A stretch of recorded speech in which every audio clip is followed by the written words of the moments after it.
Mahkamah Konstitusi menggelar sidang gugatan terkait penggunaan anggaran pendidikan untuk program makan bergizi gratis atau MBG. Dalam sidang ini, para pemohon yang terdiri dari orang tua, guru, dan juga murid mempersoalkan alokasi dana pendidikan untuk program MBG yang dinilai berpotensi mengganggu pemenuhan hak atas pendidikan. Anggaran yang besar dan berkelanjutan. Dalam kondisi tersebut, dalam sidang yang digelar di Mahkamah Konstitusi, sejumlah perwakilan penggugat hadir sebagai saksi dari pihak guru maupun orang tua murid. Ahli dari perspektif hukum menyatakan Mahkamah perlu menimbang secara cermat antara hak atas pendidikan dan hak atas pangan dengan melihat tingkat kerugian. Apabila kerugian di sektor pendidikan dinilai lebih besar, maka penggunaan anggaran pendidikan untuk MBG dapat dinyatakan tidak proporsional. Banyak guru, terutama guru honorer di seluruh Indonesia, yang merasakan dampak dari pelaksanaan program makan bergizi gratis. Mahkamah Konstitusi akan menjadi penentu dalam menilai apakah penggunaan anggaran pendidikan untuk program MBG telah sesuai dengan prinsip konstitusi. dalam kondisi tersebut, jadi dari survei tersebut, kemudian ada beberapa tema utama yang dikatakan oleh teman-teman guru. Ketidakpastian karir guru, kesejahteraan menurun, pemotongan tunjangan, anggaran pendidikan berkurang, beban kerja meningkat, ketimpangan kebijakan, dampak psikologi. Apa yang dikatakan oleh guru? Saya ragu melanjutkan karir sebagai guru. Saya kurasi dari ratusan tersebut jadi 11 lagi. Guru di Depok SMA Negeri Jawa Barat status P3 tepat waktu. Dia mengatakan terdapat banyak komponen kesejahteraan yang justru hilang. Jam tambahan mengajar tidak dibayarkan. Tugas sebagai wali kelas tidak mendapatkan honor. Dan peran sebagai pembina kegiatan tidak memperoleh kompensasi dan seterusnya. Guru SMA Negeri di Kediri Jawa Timur P3 tepat waktu. Mungkin Pak Hakim bisa melihat nama aslinya. Tidak saya sampaikan di sini. Alokasi dana pendidikan untuk kesejahteraan dan masa depan guru dalam beberapa tahun terakhir ini dan utamanya tahun ini semakin mencekik secara psikologis. Maaf, ini kata-katanya begini. Ini memuakkan. Tidak jarang kami menerima peringatan jika bersuara atau bergerak yang dianggap mengancam status quo, entah itu pemanggilan atau bahkan pemutusan kontrak. Ada banyak lagi guru SD di Banyuwangi, Jawa Timur, P3 tepat waktu mengatakan begini. Ini harus saya sampaikan karena ini kesaksian, bukan kata-kata saya. Saya sebagai guru yang sekarang baru diangkat P3 kapal waktu sungguh sangat resah akan keberlanjutan status saya. Apalagi juga gaji yang diterima saya sebagai P3 kapal waktu sangat rendah. Akhirnya mau tidak mau saya membandingkan jumlah pendapatan yang diperoleh petugas SPPG. Sementara itu, Badan Gizi Nasional akan menghentikan sementara penyaluran makan bergizi gratis atau MBG sepanjang masa libur sekolah. Langkah ini diambil guna mengambil langkah perbaikan dan juga menerapkan sistem manajemen di lapangan. Libur sekolah itu stop penyaluran? Iya, stop untuk yang semasa libur sekolah sambil kita membenahi. Pemirsa, Kota Palu, Sulawesi Tengah diguncang gempa magnitudo 6,7. Guncangan gempa membuat warga panik berhamburan.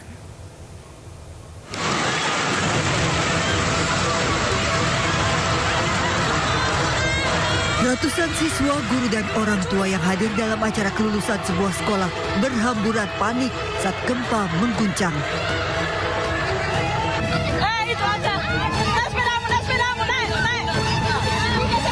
Di lokasi lain, warga panik berhamburan keluar dari rumah dan berusaha menuju dataran tinggi setelah mendengar kabar air laut surut. Tenaga medis, pasien, dan keluarganya berusaha menyelamatkan diri keluar dari RSUD Sulawesi Barat menuju area terbuka setelah gempa mengguncang. Gempa berkekuatan magnitudo 6,7 mengguncang Palu, Sulawesi Tengah, namun dirasakan di sejumlah daerah termasuk di Sulawesi Barat. Gempa di kedalaman 10 km merupakan gempa dangkal tidak berpotensi tsunami. Gempa diakibatkan pergerakan sesar sausu. Ya, di wilayah situ memang di daerah Palu itu banyak sekali sumber gempa atau sesar-sesar aktif seperti di sesar Sauso, di situ ada sesar Ampana, ada sesar Palu Koro, itu banyak sekali, dan tentunya dengan sesar-sesar aktif ini biasanya tidak memicu aktivitas sesar di sekitarnya ya. Jadi misalkan nanti memicu sesar di sekitarnya bukan berarti nanti akan memicu gempa yang lebih besar. Tentunya nanti hanya memicu gempa-gempa kecil saja. Dan kita masih memonitor, kita evaluasi terus aktivitas gempa susulan, distribusinya kemana.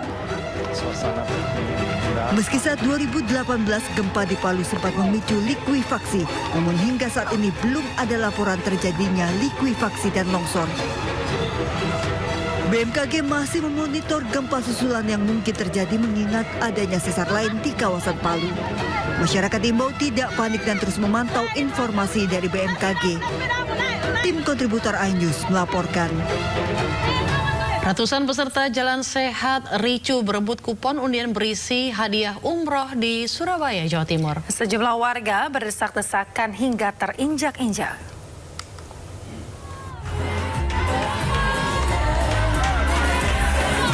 Ribuan peserta Jalan Sehat di Surabaya, Jawa Timur terlibat ricu dengan panitia acara. Peserta ricu akibat berebut kupon dalam peringati Tahun Baru Islam. Dan itu peserta kecewa karena pembagian kupon sudah habis diberikan. Akibat antusiasnya acara dan berebut kupon, sejumlah warga berdesak-desakan hingga terinjak-injak sampai pingsan. Kericuan peserta diduga adanya berbagai hadiah atau door prize, salah satunya umroh. Sekitar 50% dari berjalan kaki nggak ada yang dapat. Yang dijelek-jelekan hobinya. Saya lihat barusan di pembagian konsumsi, ya di bagian konsumsi nggak dapat karena nggak dapat kupon. Jadi maksudnya nggak dapat kupon dan kasihan yang jalan-jalan.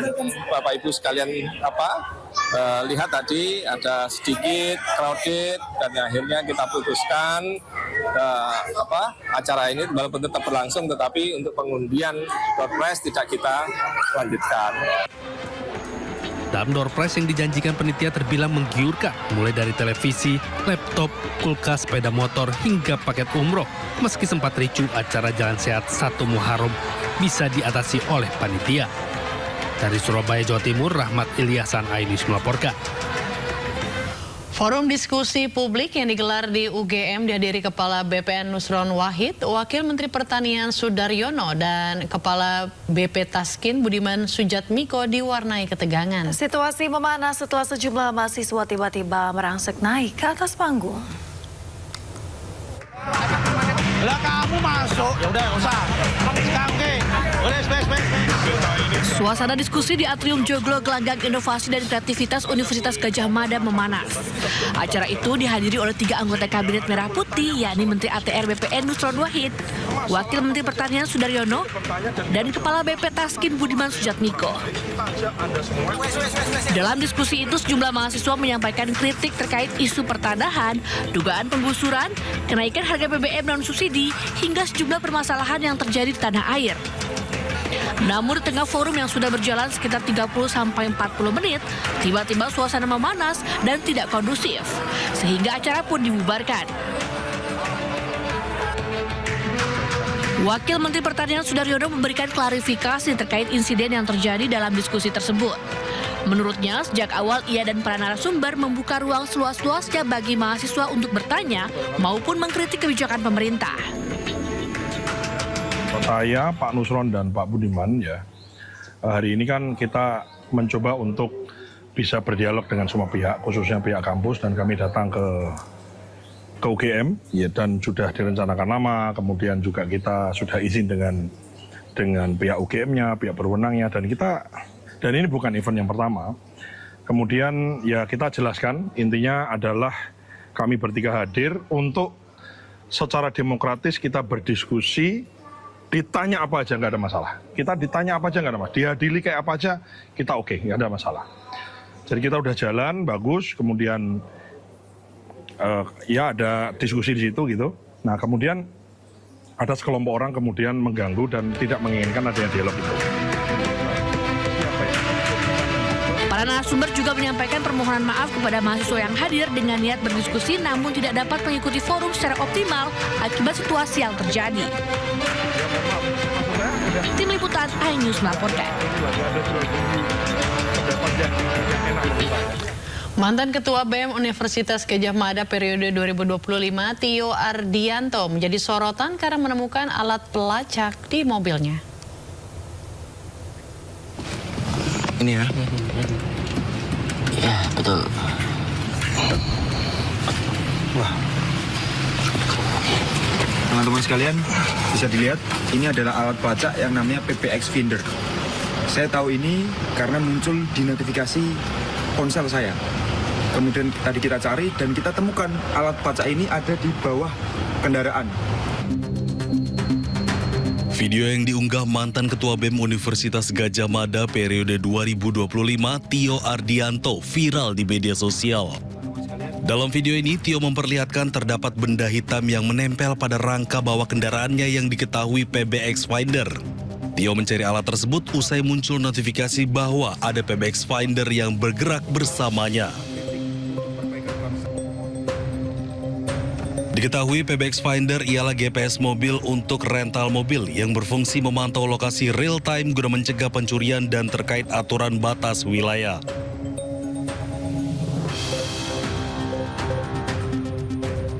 PBX Finder merupakan perangkat wireless dengan ukuran kecil dan terkoneksi dengan Bluetooth ponsel.